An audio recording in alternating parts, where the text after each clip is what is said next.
Concord Players are putting on a production of She Kills Monsters in Concord, Massachusetts, running from November 7th through the 22nd. She Kills Monsters is a play about a woman coming to terms with tragedy through 2nd edition D&D. It'll tug at your heartstrings and be rad as the nine hells. For more information and to purchase tickets, check out their website at concordplayers.org.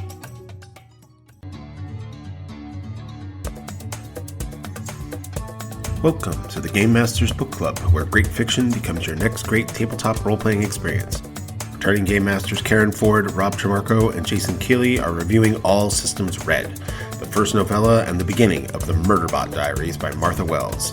Slacker sect units, evil corpse, and alien remnants are just a few of the topics we'll cover as we discuss this hugely popular series.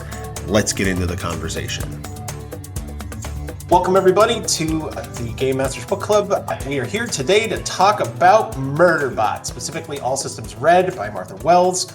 And I have three fabulous Game Masters here who are going to tell us about not only their gaming experience, but their gaming experience with robots. And we're going to start off with Rob. Rob, why don't you tell the people about what kind of a Game Master you are and tell them about your favorite experience with a robot in your tabletop role-playing game.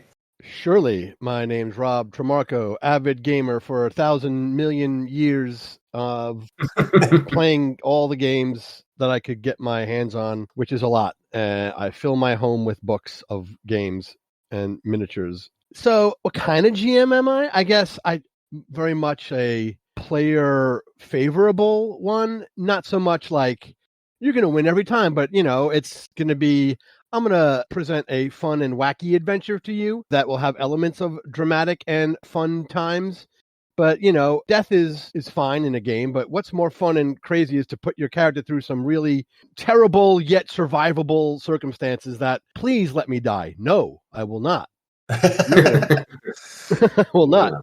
Death is too good for Rob's players. Too quick. But, also I like adventure and we did it, everybody. The heroes triumph over a terrifying situation.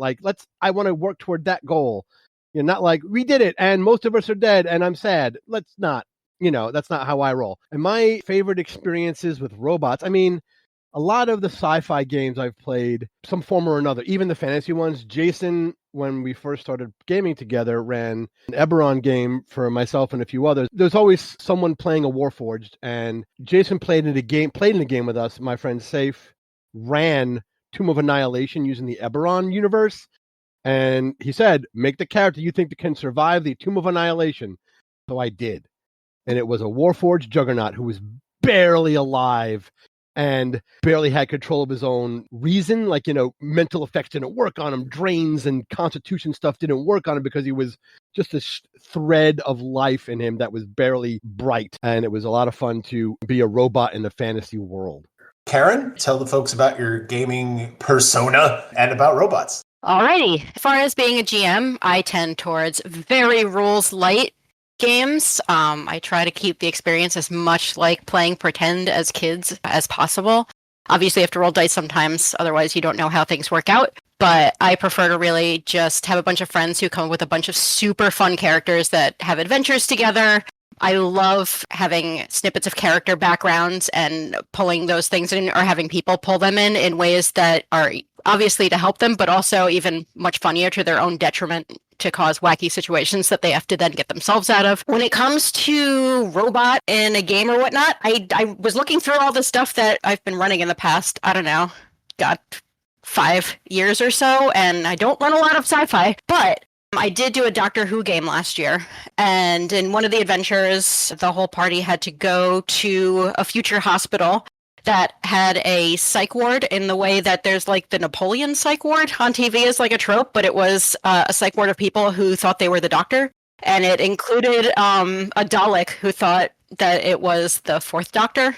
Favorite Dalek. Yeah, complete with scarf and instead of, its plunger coming out, it had a little bag of jelly babies. And they ended up kind of befriending the Dalek, and one of the characters went off on its own adventures with the Dalek at the end of it. There you go. Fantastic. Jason? tell us about yourself and robots. Yeah, I'm Jason Keeley. I'm a senior designer for the Pathfinder role-playing game at Paizo. But I've also worked a lot on Starfinder, so I have some robot knowledge. But I'm not going to talk about that. I'm going to talk about some other completely different robots. As GM, I would say paradoxically, I love rules, but I'm also very improvisational. Very much. If I can get a rule set that I can improvise within, I'm all for it. Figure it out and work with it. But I like the rules, but also I'll bend quite easily on a lot of stuff over having a good time. And I was thinking about robots that I've played, and two came to mind that were fun. We played a post-apocalyptic game, and I was a sort of a version of one of those Fallout Mr. Handy robots. Who I think had accidentally downloaded a bunch of like weird trivia into his brain as well. So every once in a while, I would say something just completely random and trivial. And then early days and the Imaginauts. Can't remember the Toon game that we were. That was like second game ever. It was like the second one ever, and it was a Toon, but we were Star Trek, so I played a robot that was I think I called him Deep Blue South. He was just a robot with a southern accent, basically, programmed to sound as much like a riverboat captain as possible, but also very smart. Anyway, yeah, those are some fun robots. I forgot all about that. Wow. I mean, and Toon, too. There's a callback. I haven't played Toon in a really long time. Oh, yeah. So my name's Eric Jackson. I'm the host of the show, and I've been playing, again, since the Pleistocene. And I don't play as much science fiction as I'd like to. I have run a couple games at cons, and I've really enjoyed them. I especially enjoyed running Josie and the Pussycats in Outer Space game, which should tell you kind of a little bit about the kind of GM I am. Given this particular podcast, I pull a lot of my stuff from the pop culture that I ingest, and I love to throw it back out at people and have them experience it. I love a good game with great people and great improvisation, and I am not a party killer by any stretch of the imagination. And I let characters do weird things, like my robot thing, where in my current campaign, one of my characters got a part of a horde. He found a broken chess-playing robot. It was this little tiny robot. And so he focused on, like, every time he would go to a magic person, have them fix it a little bit, and it would get better at chess. This guy was like a barbarian and couldn't play chess at all. So the robot couldn't beat him. So it was not a smart robot. And then eventually the robot was captured and the bad guys implanted bad software into it. And it was going to be a betrayal. And then after that, an ancient demigod of fixing things, including things like tears in the elemental planes, caught up with the party and took the robot under its wing and fixed it and gave it more sentience. And it kept building up and building up. And the guy who was playing the character who owned the robot realized that his character, his dwarven character, had to return home for something. But he's like, but wait, I have a robot. And so the robot took over and became the player character, which I thought was just a ton of, like, basically this little tiny chess-playing robot who had done a whole bunch of things eventually became a member of the party, and that arc ended, and he just picked up the robot as the next arc. So I thought that was pretty cool. Love it. I'll get a quick poll. I'm going to quick poll, everybody. Yeah, all right. How bad do you feel when you kill a player character? I don't know if I ever have. I try my hardest not to. I don't like it. I really can't stand the GM versus the players attitude, and I only really play with my friends that I absolutely adore. So I don't mind when everybody gets in like weird situations or gets hurt, but if someone died, it would bleh. It's the worst. Every character death I have either been a part of in dying or not so much causing has either been complete chance, like, oh, I rolled it. Oh, you rolled this failed. Like, remember when I know what you're going to say. Yes, I know what you're going to talk about. Yes. I think, look, I have such a great deck save. I just can't roll a 1. And I did, and I was liquefied. Yeah. Right? The funny thing about that is that was the fault of another player character. Yes. Too. Yes, and you're like, no, I'll be fine. I'll be fine. A very powerful, like, she had such, like, a powerful elemental area spell effect. Like, I have to roll 2 saves. I'm like, I'm just not going to roll a 1 at all, right? It's just hard to roll 1s. I'm like, she's like, no, you're in the area. Just do it. This thing is terrible. Just do it. And she did it, and I rolled a 1. And that is how that guy turned to juice. But, like, for the most part, I've worked out with a GM, like, Jason, when I had a character that was I wanted to build like a wizard fencer, and like all the spells would be cast on himself to make himself better at fencing, right?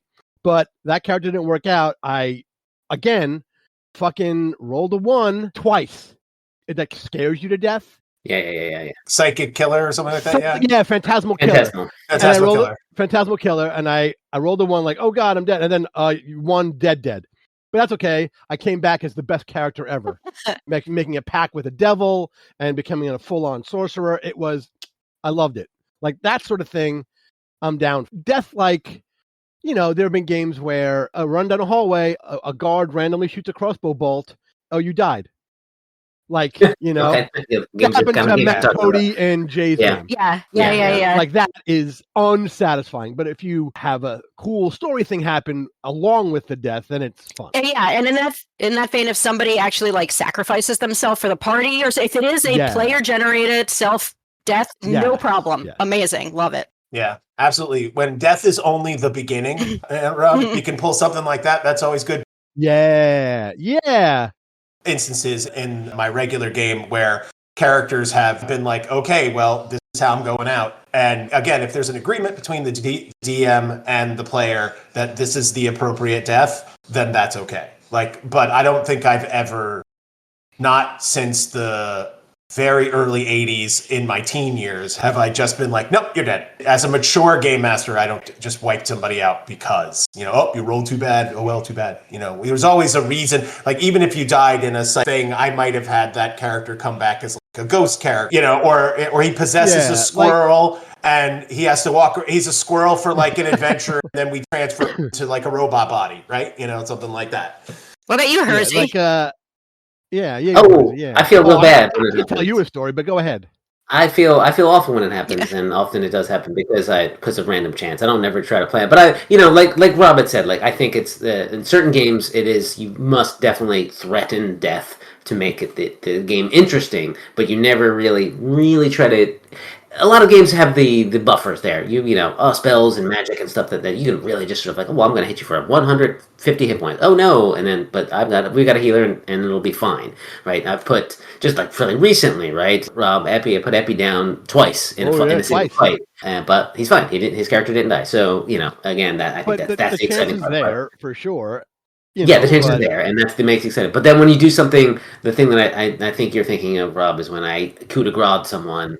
Because they were, had the paralyzed spellcast. I felt bad about that after, because it was like, oh, this is impossible for you to survive. Oh, I didn't realize that. Well, I said I'm doing it, so it's happening. So, also, it was on us because we knew it was happening, and it took an extra round, so everyone took a shot at trying to kill the guy killing our friend, and we all either missed or did shitty damage. Yeah, so, that happens. Oh, sorry, John. And actually, I think that ties us really well into the Murderbot thing.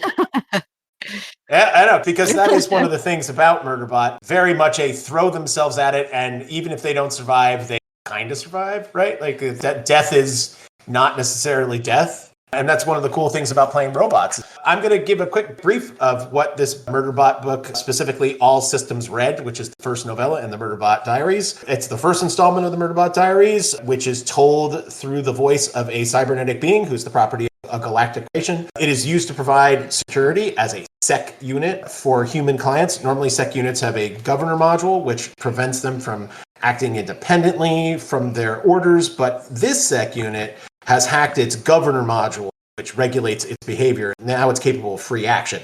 Knowing it's going to be destroyed if this fact is figured out, it continues to do its duty, though it slacks off at every opportunity, watches fictional media whenever it possibly can. In this first installment, the SEC unit, which calls itself Murderbot, hence the Murderbot Diaries, is sent with a team of scientists to a world to research for mineral and other types of resources, only to be targeted by operatives from an evil corporation, Grey Chris, which have discovered illegal alien remnants, and they are eliminating the survey teams on the planet to keep this secret. Murderbot, at first in order to protect its secret of the hacked governor module, and later genuine feelings for the scientist who actually treat it like a real person, protects the groups from Grey Chris operatives, gets them off the planet, and as the novella concludes, the Murderbot goes off on its own to figure out what it wants to do next.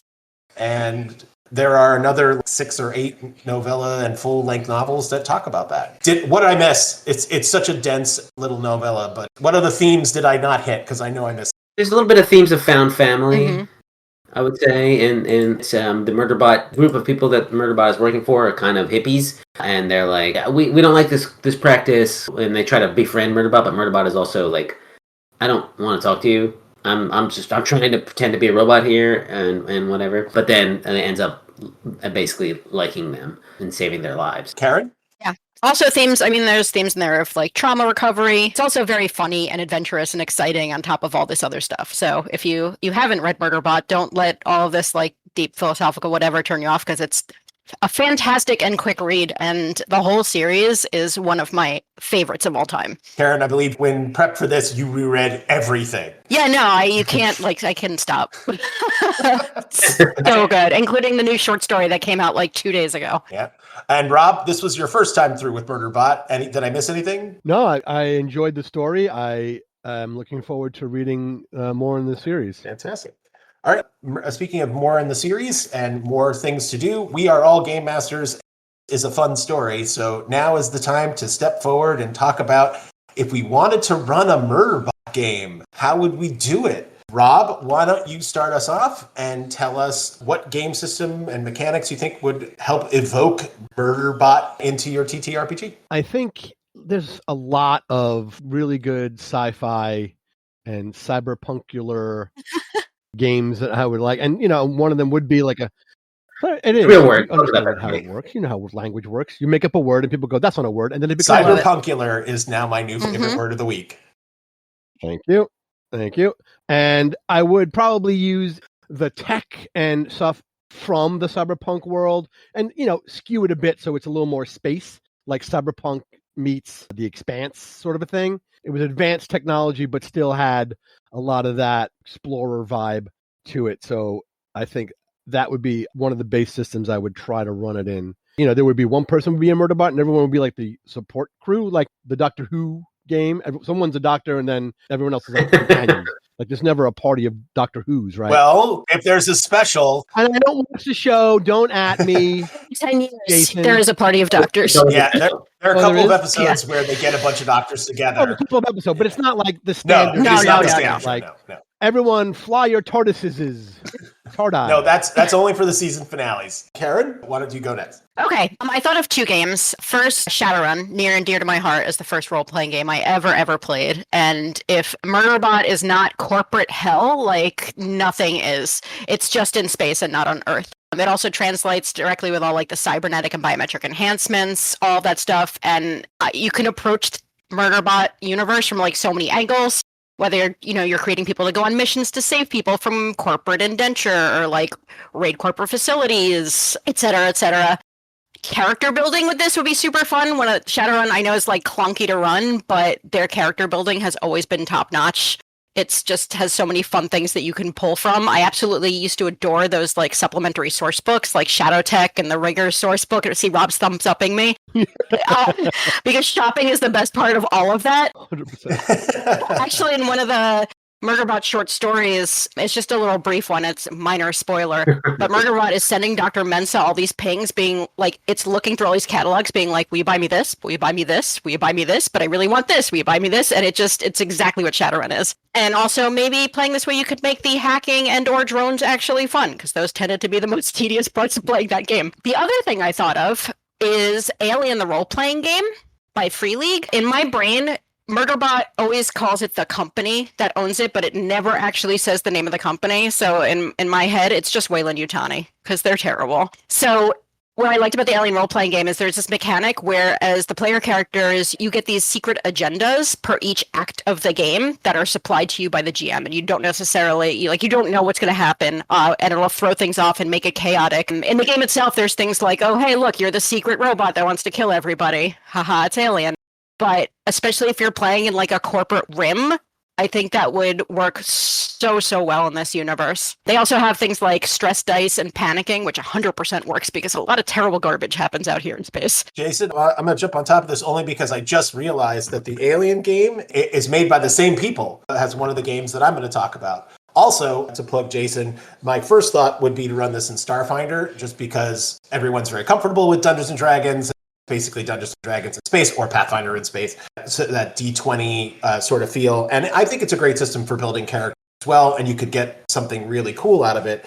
But if you wanted to push it a little bit further, Free League Publishing also has a game called Coriolis, the Third Rising. The setting of which is completely useless, but it's set in a much further future, supernatural stuff involved in it. But one of the things that it's really good about is building ships and crews. So instead of building like a Murderbot and a bunch of supporting characters, this is all about building a crew. So you could get that hippie crew with their one weird sec unit as a whole thing. It also talks a lot about loans and financial Practices. Got a little bit of that shopping thing that happens, character building that you were talking about, Karen.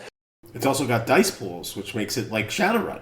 And one of the things I like about that is it has an optional bit that where they have darkness points, which is if you kind of like what game is it that has I think it's Blades in the Dark that has Deal with the Devil, where you can say, I missed, okay, do something horrible to me later, I need Succeed.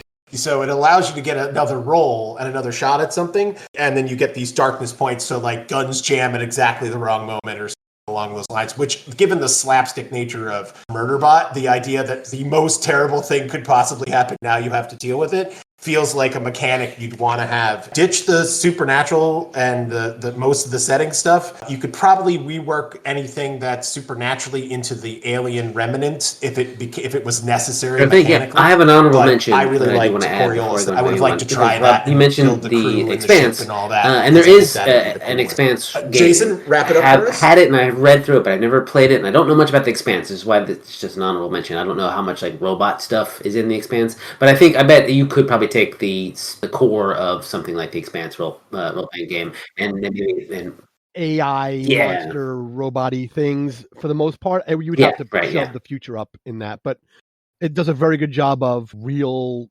space is a problem. Like, you don't hand wave no gravity. You know. Yes, exactly. Yeah. Something explodes, you're screwed. It's not Star Wars. But the main game that I would use, to go back to the cyberpunkular entries on our list previously, is a game called I'm going to pronounce it Cyberpunk, but it's spelled CBR plus PNK.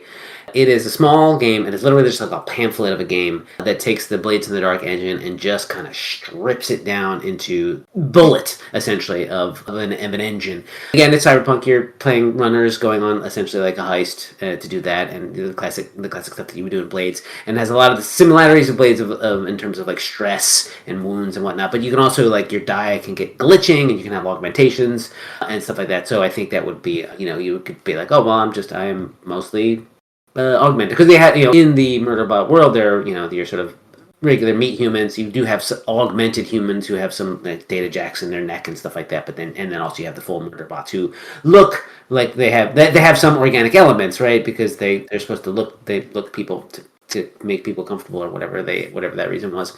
But and I think that just for that it would be good, because again it's sort of like a little rules light-ish, and you can really just sort of add stuff like alien remnants and stuff like that. So anyone have any final mechanics, last minute things after the discussion we want to throw in? I mean, just like the Blades in the Dark, like the clocks thing, like for heists, like the heisty stuff in the book was fun. Yeah. Oh yeah. So I would have to do something for that. Hmm. Yeah, the plan at the end. Oh yeah, we did the plan at the end, yeah. Yeah, absolutely. Okay, so on to next part, where we maybe not necessarily want to have Murderbot itself be the main goal, but just what's some cool stuff that's in this book that we want to throw into our own campaigns, be they sci-fi or other. Karen, do you want to give it a shot and lead us off? Sure. A couple things in here spoke to me. First of all, as you mentioned, the alien remnants, which are so bizarre and so only hinted at that there is such a world to build around them. They're just so completely alien, for lack of a better word, and different that, I don't know. It just seems like such a wonderful little like playground. And also, just in general, I love a spaceport. I don't know if it's from seeing Star Wars when I was like 3 years old, and just I love miscellaneous aliens, and I know there's not aliens floating around in here, but just these liminal spaces where all sorts of people are like coming and going, and there's shops from all over the galaxy, universe, whatnot, and how to like sneak around and get past security. Just seems like also another like wonderful setting to like take players through. One thing I want to hint on a little bit is the you talked about the media that Murderbot watches, and there's essentially like this whole other thing that is called the Rise and Fall of Sanctuary Moon, where we get sort of like ideas of what's going on in it, and it seems such like a ridiculous space soap opera nonsense that the Murderbot is like, well, in this episode, something. Oh, I'll be as brave as Flight Commander Koji or whatever, right? Like, I would love to, probably take something like this, and this is something similar to what Karen and I have done in our group a couple times, where you have the players play two different groups of characters, essentially. One, sort of their main characters, and then like secondary times, like, oh, let's at the end of the session or at the beginning of the session, let's do a scene from this media within your world, plays a different sort of like, and probably there wouldn't be like mechanics involved with that. It would just, messing around. At one point, we played like a Greek heroes style game, but we also played all of the Greek gods in between. And I think at the beginning of every session, someone decided to put like something into the story that the gods have just sort of planted in there that we as the players would have to do to it. Basically, we were gods for everyone else's players. So like, I gave a boon to Karen's player, for instance, because I was, you were playing some archetype, right? Or Artemis was your patron god. I don't remember. I remember playing... Or Athena. Remember when you were in Athena? Oh, it might have been. I remember the later one where Hephaestus was mine, but I feel we've done this like more than once. But yeah, it was super fun. Yeah. I think we could do bad stuff to each other too, right? If you got mad at the other gods. Not terrible, yeah. We did that a little bit too. Yeah. Like I think the Minotaur is going to show up in this, whatever, in this episode. That's fantastic because the Murderbot obviously draws inspiration. You could almost see that as like a game mechanic. Right, yeah. Right? Like if you ran the Sanctuary Moon about bravery at the beginning of your thing, then maybe for that episode, the Murderbot is, to use the D20, the 5e sort of thing, advantage on anything where bravery saves or something. 100%. What I probably try to do is maybe like have a couple index cards if I was at a actual table, which I haven't been to in ages, but be like, okay, we just sort of fuck around and do a scene in that other media or whatever, and then like someone writes down a theme of the episode, and then you just put that in front of everyone, and they're like, okay, this is the theme of today's sort of adventures, and anyone can point at that. Remember that. Remember to do that. We do that. You should totally do that. That's a great idea. It's vaguely taken from Epi's Swords Without Master too, where you write down motifs and themes on index cards, and then you can come back to them later. Which is kind of the opposite of. I played the Firefly role-playing game. That has a flashback mechanic, like a heist thing, where like you and I remember Budapest very differently. Remember what happened in Istanbul? Yes, let's do. And then you get a flashback, and you play that out, and then that impacts the game going forward. This is the opposite of that, where you're. Foreshadowing instead of flashbacking. I do love a flashback mechanic. I just have to like have people remember to use it sometimes because players will forget that you can flashback, have a flashback and fix this. Rob, what do you got for us? What are you going to steal? Pretty much touched on a lot of the ones, like the flashback stuff, the Blades in the Dark clocks. Like the heist aspect is always a fun thing because it changes the way you play. The pressure is more intense rather than player created pressure. We have to go rescue that woman from hell, but let's go shopping first and get stuff and then load up and get better weapons. Then we'll go.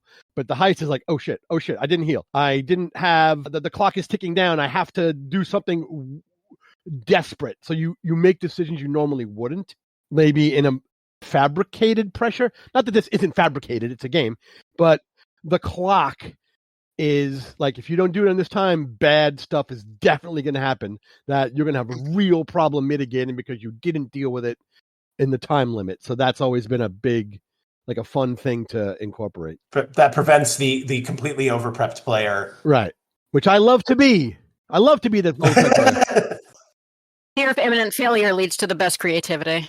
My thing that I like about it is the overwhelmingly more powerful big bad evil guy. In this case, Grey Chris or one of the corporations. I like you can't just walk up and punch the corporation in the face.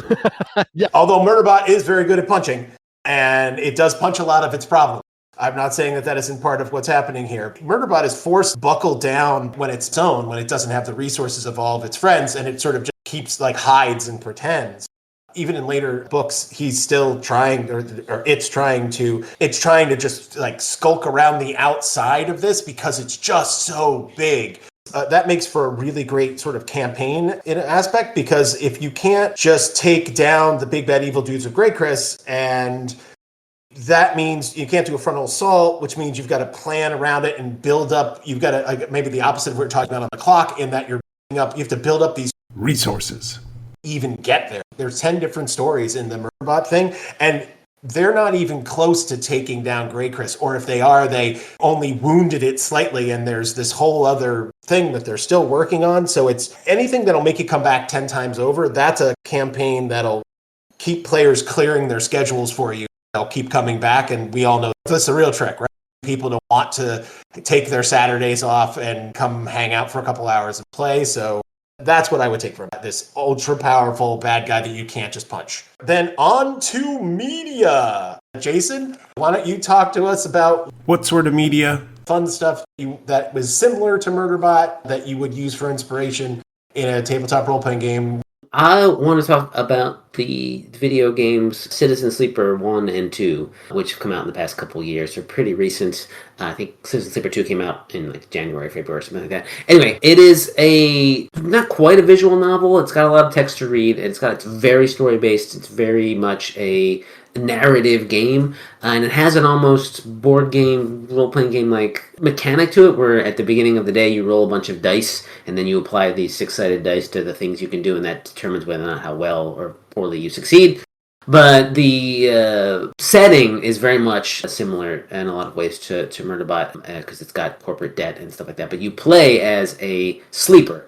And a sleeper is a robot who is an exact copy of someone who's been put into cryogenic suspension. And the sleeper does the works off that other person's debts while they're just sort of there. So they're a completely fabricated entity, and they are tied to corporations, and they have to inject themselves with serums so their bodies don't completely break down. But in both these games, you're basically playing one of these sleeper robots that has been gone rogue. Right, and you're out there trying to just survive for yourself, trying to make you make friends, and you maybe help them out, or you try to get off this space station and you hack into stuff and do all sorts of stuff, but you're also like, while your body is deteriorating, you've got to figure out a way to get it back. That's sort of the plot of the first one. That has a little more stuff in it, that has like, you get a crew of a spaceship. You take your crew on jobs, and you do these jobs, and the crew also have some dice that you apply to stuff, and those jobs are all very often timed. Try to get them done before that, but again, you also have this threat of these big bad corporations. They're both great games. They're both so well written, fantastically realized. If you want to like read a bunch of fiction where it is very intentional, that there is no gravity anywhere, so you never see like the words like he stood or he walked over there. There are always people pushing off bulkheads or just sort of floating, just sort of twisting and floating. Like that detail alone is almost worth the price of admission. And it's a fun game. They're also fun games. Fifth on the list, yeah. It's one of those games that just sort of keeps you like, do one more day. I roll the dice and see what kind. I got like 4 ones. Shoot, what the fuck I'm going to do with these? I'm going to have to just waste the day, and then all these other clocks are ticking down. It has that role playing game feel in a lot of ways. Rob, you want to continue on? There's a show that was on Netflix, and also is a role playing game now too, called Altered Carbon. And there's a whole section of it's very far in the future. There's definitely cybernetics and things like that, but also you can re-sleeve your consciousness into someone's body, because there's like this technology that I think either developed by aliens or they found it or whatever it was. It's a spike that's in your brainstem, and it allows you to download into a body. So you could essentially save your grandmother. And then every year on her birthday, she downloads into a willing person. In the show, it was this big, beefy biker guy who all of a sudden had a abuelita accent, and she was cooking for her family, and she's been dead for many, many years, essentially, physically. But also in there's a big AI component. So there was this sentient hotel. His name was Poe, and it was very Edgar Allan Poe looking, and it was a fun watch in that aspect. Like season 1, I think, was the best one. Like there was like maybe a season 2 that was okay, but season 1 for sure was the fun one. Also want to make a special shout out to Warbot in Accounting, a webcomic from maybe the earlier 2000s. There was a war fought with these AI behemoth, dreadnought looking, square, machine gun toting claw robots. And the war stopped. They were declared WMDs were deactivated, but the AIs in them were given rights so they can integrate into society. So now this warbot works in an accounting department. The only thing that's changed about him is a tie glued to his chassis, but he still has a minigun and a claw. Episode 1, he's like, oh, can you fax these? And he's standing over the fax machine, unable to do anything because he cannot press the button to dial or feed the paper. He is a warbot. And he's there the whole night, and someone the next morning comes in and says, oh, you got to dial 9 to get out. Early start today, huh? And he looks at the fax machine, and he crushes it. And the whole series is his failure to integrate, but no one really knowing that. They still involve him in like employee rallies and things, but he goes on dates to meet people, but he can't eat soup or participate in conversation. It's sad and horrifying, but hilarious. I'm going to jump in, and there's plenty of really great robot books that are out there. Bobiverse by Dennis E. Taylor and Ancillary Justice by Ann Leckie is another great one. But because you brought up accounting, I have to bring up my favorite one of these, which is The Queen of Roses by Elizabeth McCoy, which is where an indentured AI program ends up being a security bot on a space cruise ship, and a murder happens. And that accountant and the AI ship have to solve the murder together. And they do a lot of really cool mystery solving things that are not traditional mystery solving things because they're AIs and they have different ways of approaching the problem.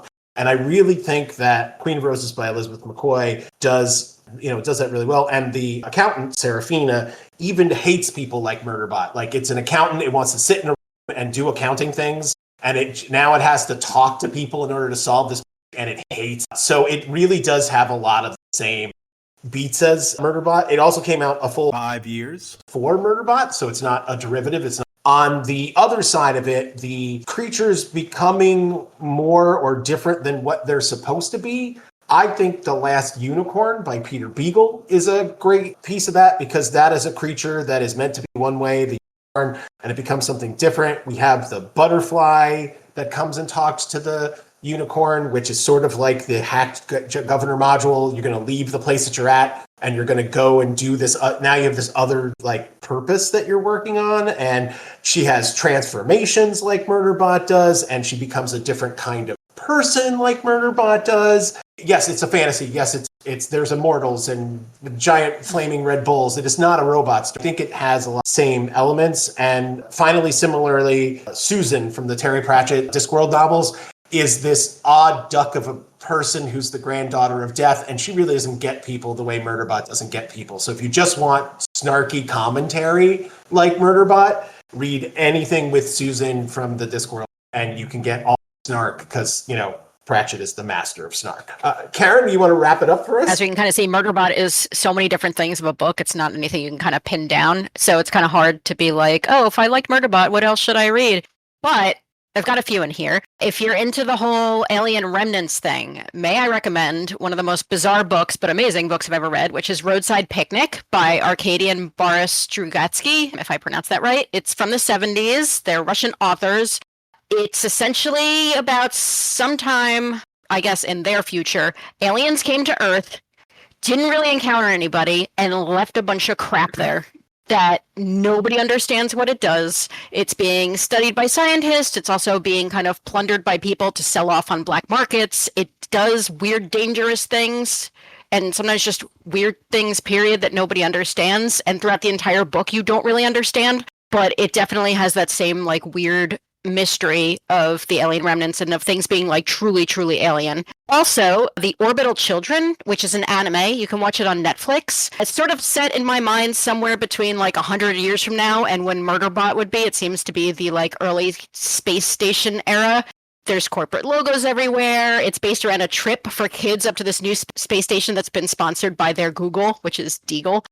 They have like spacesuits that they pull out of plastic that have the Uniqlo logo on it. Like, it's all very corporate, and it's all a bunch of people having to deal with a bunch of space nonsense that's going on. The main character is a kid who's a hacker who kind of hates everyone in the Murderbot way, but comes to understand friendship. It's really, really good. Also, I think a parallel can be drawn between this, if you like the sort of found family Motley Crue vibes, and if you like cozy things, A Long Way to a Small Angry Planet by Becky Chambers. It's a little too cozy for me, but I know a lot of people that do love it. But if you do like that found family vibe, and also questions of personhood and what makes a person, and where do we draw the line between like robot and whatnot, The Lunar Chronicles by Marissa Meyer, which are a series of fairy tale retellings. The first one is Cinder, where the twist is the Cinderella character, her foot, she's part cyborg, so the whole cover of it is like a cyborg foot in a heel and whatnot. It's fantastic. It's fairy tales all flipped on their head, space, cyborgs, biomechanized people, what it means to be human, how people are treated when they're not perceived as human, no matter what they are, whether they are actually human or cyborg or whatnot, and they're absolutely fantastic. There's a whole thing with like werewolves on the moon in that one that Mm-hmm. like anytime you get werewolves on the moon. Yes, also. I also like a fantastic. Motley Crue vibes, but the band. Kickstart My Heart is a good combat combat song. You are all awesome game masters who do awesome. Do you have anything that you'd like to plug for our audience? They should go see, can find your workplaces. What do you think? I'm going to go with Obvious choice first. Jason. He's the definitive professional among us.